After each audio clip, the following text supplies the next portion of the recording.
ভারত আর বাংলাদেশের সীমান্তে কাঁটাতারের বেড়ার বেশ কয়েকটি জায়গায় দেখা যাচ্ছে কাচের বোতল ঝুলিয়ে রাখা হয়েছে। বাংলাদেশের দিকে স্থানীয় গ্রামবাসী এবং বর্ডার গার্ডস বাংলাদেশ বলছে, বিএসএফ সদস্যরাই ওই কাচের বোতল ঝুলিয়ে দিয়ে গেছেন। বাংলাদেশের উত্তরাঞ্চলীয় লালমনিরহাট জেলার পাটগ্রাম সীমান্ত থেকে পাওয়া কিছু ছবিতে দেখা গেছে ওই কাচের বোতলগুলো আসলে খালি মদের বোতল। স্থানীয় বাসিন্দারা বলছেন, ওই খালি বোতলে কি না কি রেখে দিয়েছে বিএসএফ। তারা আতঙ্কে আছেন এই বোতল ঝোলানোর ঘটনায়।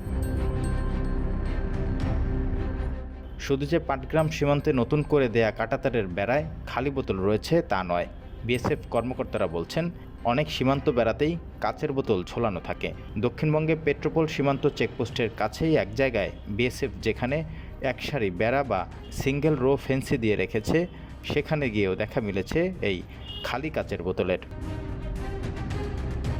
এক বিএসএফ কর্মকর্তা জানিয়েছেন, কেউ বেড়া কাটতে চাইলে অথবা নাড়াচাড়া দিলে কাচের বোতলে শব্দ হবে বা সেটি পড়ে গিয়ে ভেঙে যাবে। সেই শব্দে কাছাকাছি থাকা বিএসএফ প্রহরী সজাগ হয়ে যেতে পারবেন। সেজন্যই এরকম একটা ব্যবস্থা।